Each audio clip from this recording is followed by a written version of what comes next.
Bismillah, hari ini kita akan berbicara tentang birrul walidain, berbakti kepada orang tua.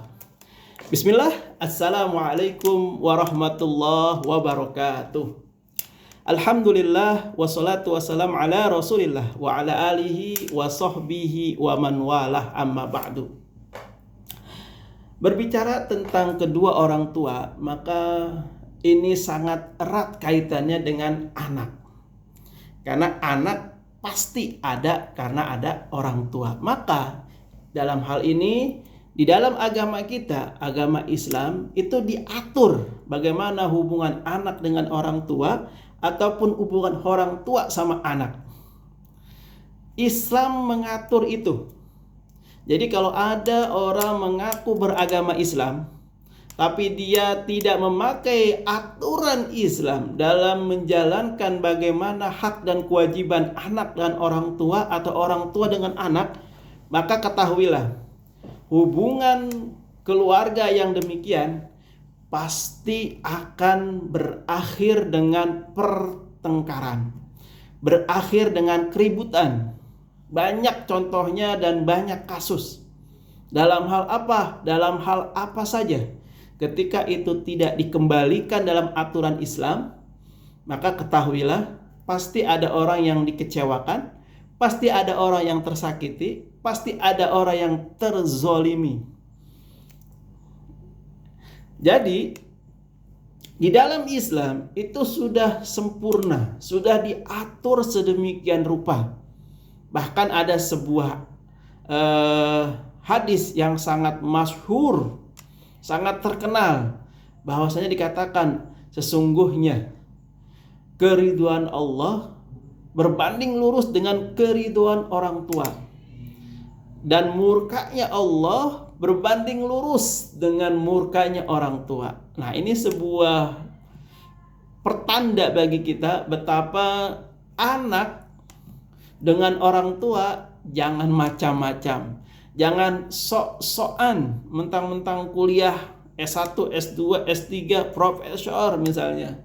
Atau bahkan si anak ini sudah jadi seorang ustaz, seorang kiai, seorang ulama, alim, santrinya ribuan, mustaminya jutaan. Bahkan kalau di zaman sekarang ada yang namanya followernya jutaan, sudah menjadi artis media sosial karena nasihat-nasihatnya misalnya.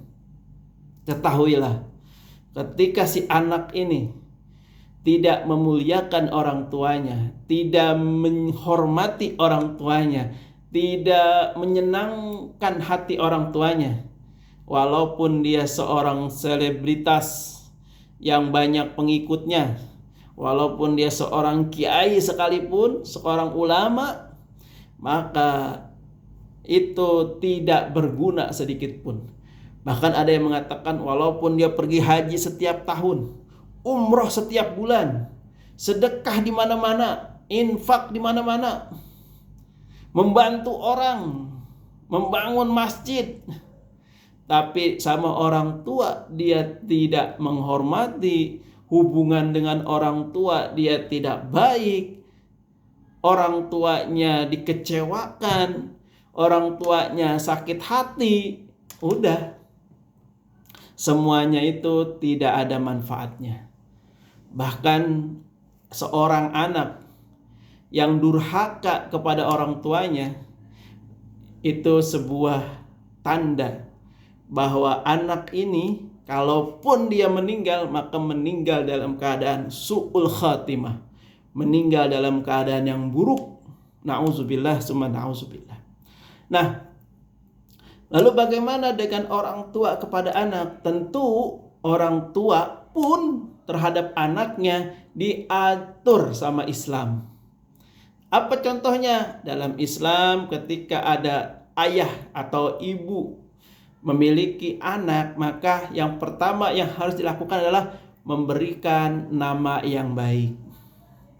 Setelah dikasih nama yang baik, ya, diajarkan, diperkenalkan siapa Tuhannya, siapa nabinya, bagaimana Tuhan mengatur, bagaimana Nabi meneladani, memberikan contoh. Itu merupakan tugas orang tua kepada anaknya. Ya.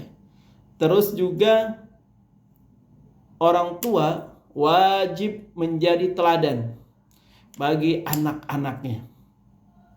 Jadi, baik buruknya anak bisa disebabkan oleh keteladanan dari orang tuanya. Keteladanan di sini ada yang sifatnya negatif, ada yang sifatnya positif. Kalau yang diteladani dengan hal-hal yang negatif, masalahnya pasti anak pun akan mengikutinya. Begitupun sebaliknya, ketika yang diteladani hal-hal yang positif, hal-hal yang baik, maka si anak juga pasti akan mengikuti daripada yang baik-baik yang dicontohkan oleh kedua orang tuanya. Ya, ini sebuah aturan dalam Islam agar nanti anak ini menjadi anak yang berbakti kepada kedua orang tuanya, atau bahasa umumnya menjadi anak yang soleh dan solehah. Nah, ketika anak ini beranjak dewasa, maka yang selanjutnya adalah diberikan pengajaran, pendidikan.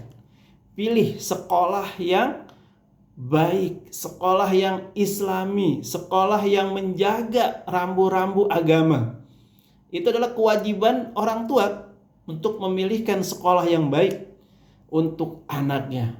Karena biar bagaimanapun, dimanapun anak itu belajar, ketika tempat belajarnya tidak mengajarkan tentang aturan-aturan agama, maka yang pasti diikuti oleh anak itu adalah aturan-aturan yang di luar agama itu.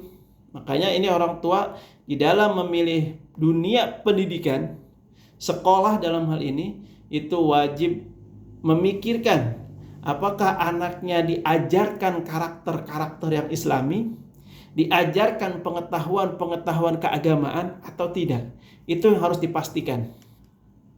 Setelah anak ini dewasa, dengan pendidikannya dia berkembang, ada lagi kewajiban orang tua yang terakhir. Apa itu? Menikahkan. Ya, menikahkan anak yang sudah siap, yang sudah matang, baik dari segi ekonominya maupun dari segi keilmuannya, terutama dalam ilmu agama, dalam ilmu kesiapan dia membangun rumah tangga. Nah, ketika orang tua sudah sampai pada menikahkan anaknya, nah baru tuh terlepas yang menjadi kewajiban orang tua tuntas di situ.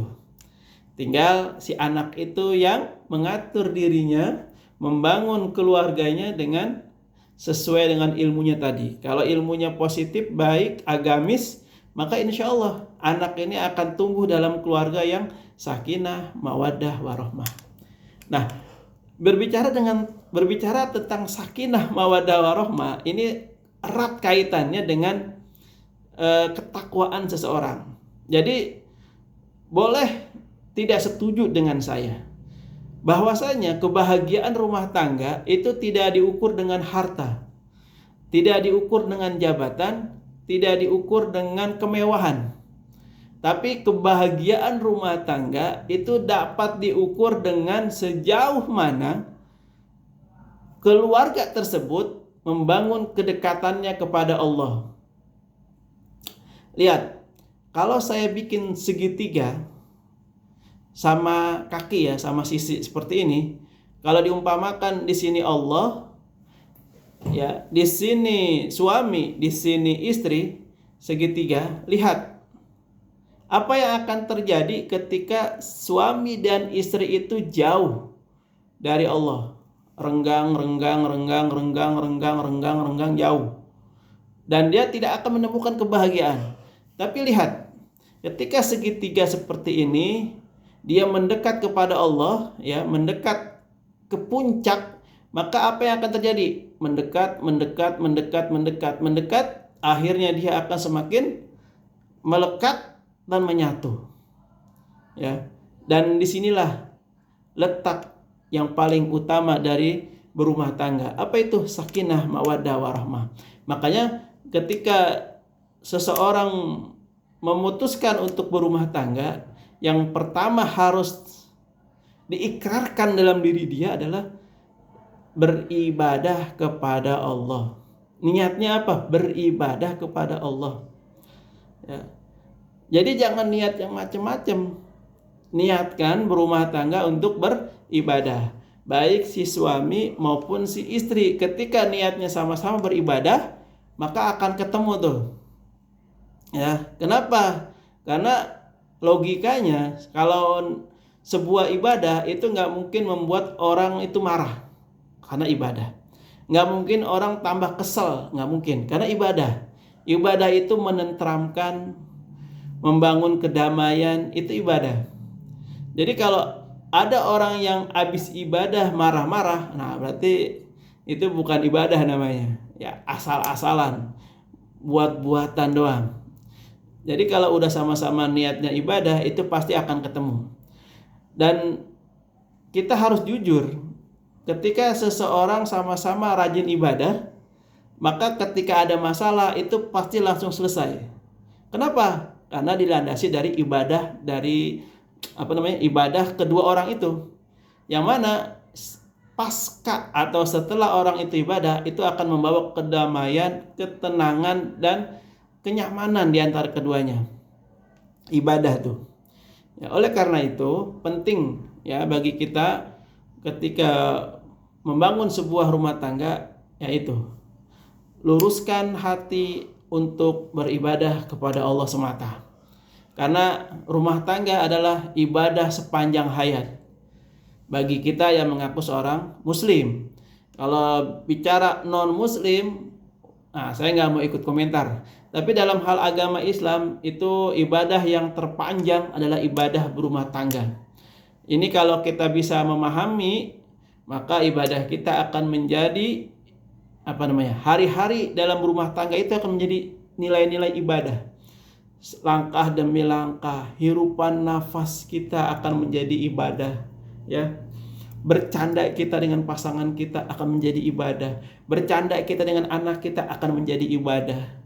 Dan seterusnya. Banyak sekali momen yang bisa kita ciptakan dengan keluarga kita, yang mana ketika kita niatkan untuk ibadah, maka itu menjadi sebuah ladang pahala bagi kita. Allahu a'lam bishawab. Mudah-mudahan bermanfaat. Hadanallahu wa iyyakum ajmain. Assalamualaikum warahmatullahi wabarakatuh.